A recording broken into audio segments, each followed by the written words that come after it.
2025 সালে এসে আবারও কিয়ামতের নতুন আলামত প্রকাশ পেল, যা আমাদের প্রিয় নবী হযরত মুহাম্মদ সাল্লাল্লাহু আলাইহি ওয়াসাল্লাম আরো 1400 বছর আগে বলে গিয়েছেন। প্রিয় নবী হযরত মুহাম্মদ সাল্লাল্লাহু আলাইহি ওয়াসাল্লামের একটা কথাও যে মিথ্যা নয় তা খুব ভালোভাবে পশ্চিমা বিজ্ঞানীরা প্রমাণ করেছে। প্রিয় নবী আজ থেকে আরো 1400 বছর আগে বলেছেন, পৃথিবীতে 10টি বড় কিয়ামতের আলামত প্রকাশ না হওয়া পর্যন্ত পৃথিবীতে কিয়ামত সংঘটিত হবে না। কি সেই আলামত জানিয়ে রীতিমতো চিন্তায় পড়েছে পুরো বিশ্বের বিজ্ঞানীরা। আপনি যদি একজন মুসলিম হয়ে থাকেন তবে ভুলেও ভিডিওটি এড়িয়ে যাবেন না, কারণ আমরা আজকে আপনাদের জানাতে চলেছি প্রকাশিত হওয়া সেই কিয়ামতের আলামত সম্পর্কে। আর আপনি যদি আমাদের প্রিয় নবী হযরত মুহাম্মদ সাল্লাল্লাহু আলাইহি ওয়াসাল্লামকে ভালোবেসে থাকেন তবে অবশ্যই কমেন্ট বক্সে আলহামদুলিল্লাহ কমেন্ট করবেন আর ভিডিওটি শেয়ার করে দিতে ভুলবেন না, কারণ আপনার একটি শেয়ারে আরো অনেক মুসলিম ভাই ও বোনেরা কিয়ামতের এই আলামত সম্পর্কে জানার সুযোগ পাবে। তো চলুন বেশি কথা না বলে শুরু করা যাক আজকের এই ভিডিও।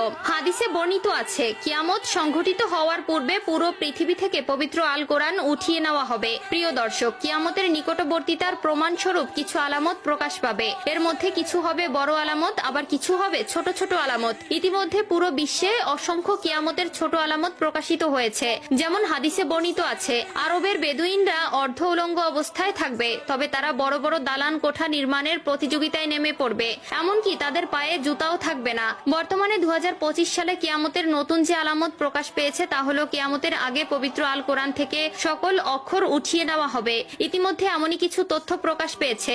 আজ থেকে প্রায় 1400 বছর আগে মহান আল্লাহ তাআলা হযরত মুহাম্মদ সাল্লাল্লাহু আলাইহি ওয়াসাল্লামের উপর কোরআন নাজিল করেন এবং আল্লাহ তাআলা ঘোষণা দেন কিয়ামতের আগ পর্যন্ত তিনি নিজেই তা সংরক্ষণ করবেন। আল্লাহ তাআলা পবিত্র আল কোরআনের মধ্যে বলেছেন, নিশ্চয়ই আমি কোরআন অবতীর্ণ করেছি এবং আমি এর সংরক্ষক। সূরা আল হিজর আয়াত নম্বর 9। কিন্তু এমন এক সময় আসবে যখন মানুষ কোরআন ভুলে যাবে। পৃথিবীতে এমন কেউ থাকবে না যে কোরআন স্মরণ করবে। তখন আল্লাহ তাআলা এই পৃথিবী থেকে কোরআন তুলে নিবেন। এরপর ইসরাফিল আলাইহিস সালাম সিংহায় ফুঁক দিবেন এবং এই মহাবিশ্ব ধ্বংস হয়ে যাবে। রাসূলুল্লাহ সাল্লাল্লাহু আলাইহি ওয়াসাল্লাম বলেছেন, রাতের অন্ধকারে কোরআন মানুষের বুক থেকে উঠিয়ে নেওয়া হবে, এমনকি মুসহাফের একটি আয়াতও পৃথিবীতে অবশিষ্ট থাকবে না। ইবনে মাজাহ হাদিস নম্বর 4050। কিয়ামতের আগে পৃথিবীতে কোনো মুমিন ব্যক্তি থাকবে না। কিয়ামত আসবে পৃথিবীর সবচেয়ে নিকৃষ্ট মানুষদের উপর।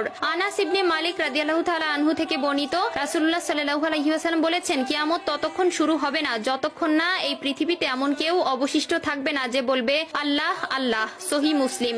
অর্থাৎ কিয়ামতের আগে সকল মুসলিম মারা যাবে। আবু হুরায়রা রাদিয়াল্লাহু তাআলা আনহু থেকে বর্ণিত, রাসূলুল্লাহ সাল্লাল্লাহু আলাইহি ওয়াসাল্লাম বলেছেন, আল্লাহ তাআলা ইয়েমেন থেকে একটি মৃদু বাতাস প্রবাহিত করবেন যা রেশমের মতো মসৃণ হবে। যার অন্তরে এক বিন্দু পরিমাণেও ঈমান থাকবে সে সেই বাতাসে শান্তির মৃত্যুবরণ করবে। সহিহ মুসলিম। এরপর আল্লাহ তাআলা কোরআন পৃথিবী থেকে উঠিয়ে নিবেন এবং মানুষের অন্তর থেকে